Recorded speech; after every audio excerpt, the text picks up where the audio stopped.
Hey kids, it's time to read another story. I need you to go get your reading books and we're going to open up to page 160.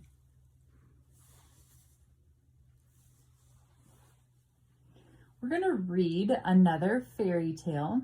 This time, this one is called Jackie and the Beanstalk by Lori Mortensen and illustrated by Ben Scruton.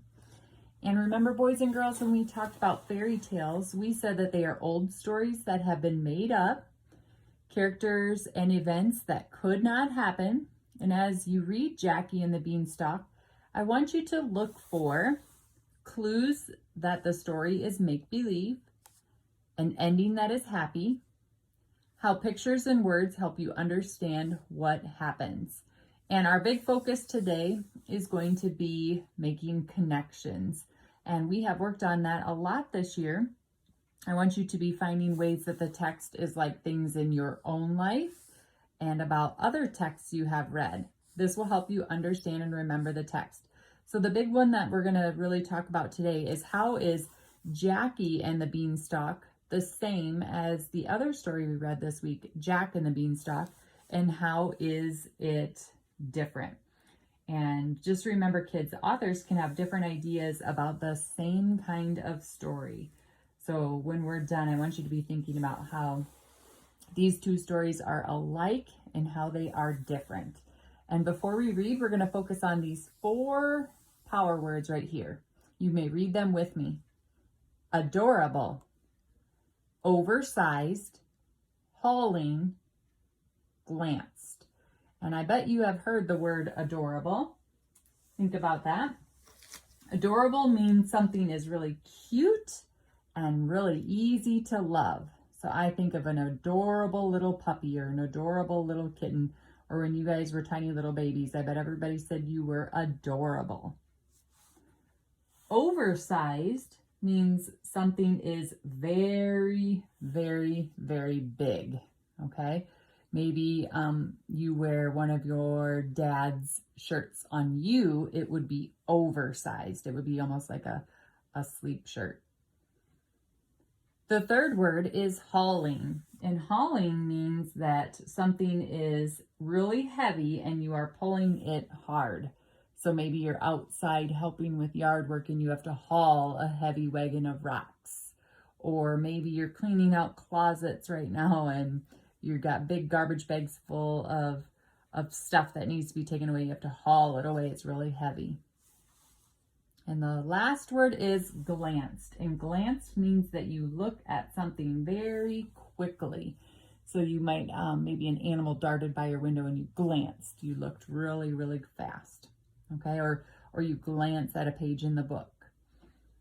Okay, well today we're going to read Jackie and the Beanstalk. And let's be thinking about how this is like the fairy tale we read earlier this week.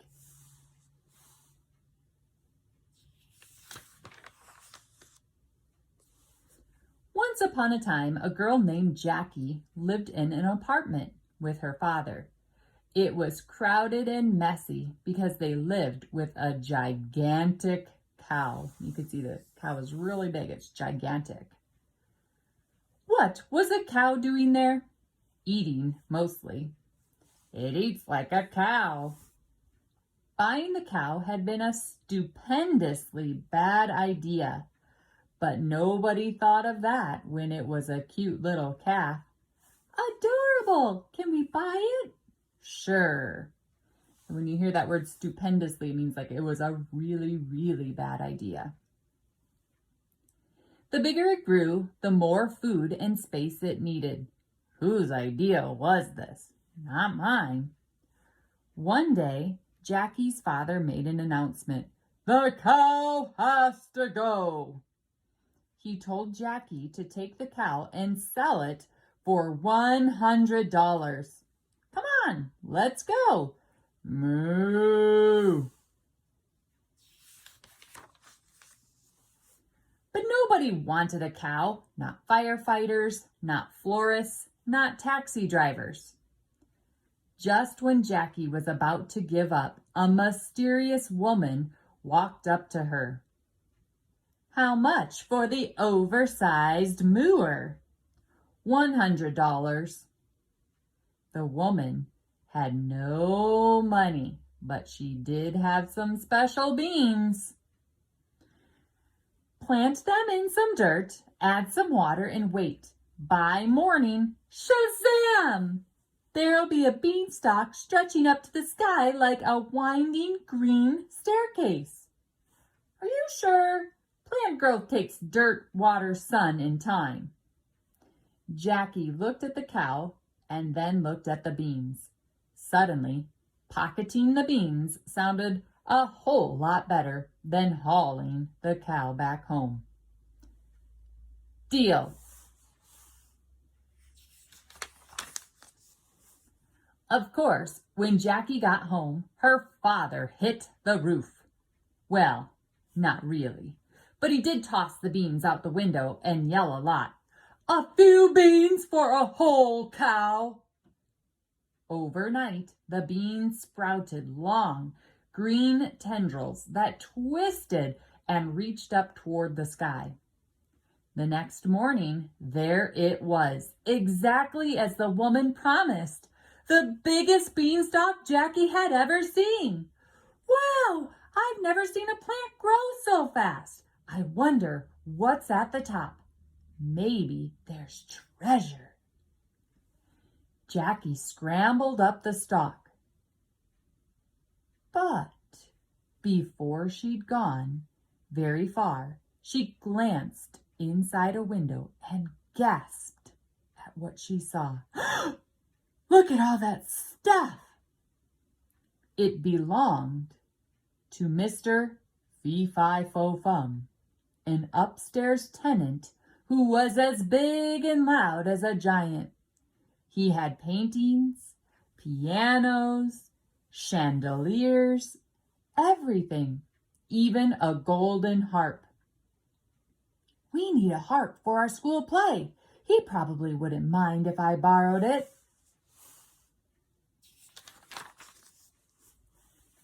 Jackie grabbed the harp and clambered down the giant stalk. Shush! But it was too late. "Hey, come back with my harp!" Jackie hightailed it to her room and hid. Mr. Fee-Fi-Fo-Fum thinks she stole it, but she just meant to borrow it. Stomp, stomp, stomp. "Who took my harp?" But the longer she hid, the more she had time to think. "I see why he thinks I stole it. I should have asked first." Borrowing the harp without asking was a stupendously bad idea, just like the cow. Jackie gave it back, apologized, and explained. "Sorry." She discovered Mr. Fee-Fi-Fo-Fum wasn't so bad once she got to know him. "Nice harp playing." "Thanks." Did Jackie ever find treasure? No, but she did start a business that turned into a gigantic success. Come climb Jackie's gigantic beanstalk. Cow hugs for sale. And lived happily ever after. What a great twist on another fairy tale. Let's look at the Turn and Talk page. Use details from Jackie and the Beanstalk to answer these questions with a partner. Number 1, make connections. How are Jackie and the Beanstalk and Jack and the Beanstalk alike? How are they different? Number 2, why do you think Jackie's father lets her get a cow for a pet? What causes him to change his mind about it? And number 3, what problem does Jackie have after she climbs the beanstalk? And how does she solve it? So boys and girls, I want you to take some time to answer those questions, to check yourself for understanding. And remember what we've talked about In class, what do good readers do if they don't understand something? They go back to the text and they reread. I hope you enjoyed the story.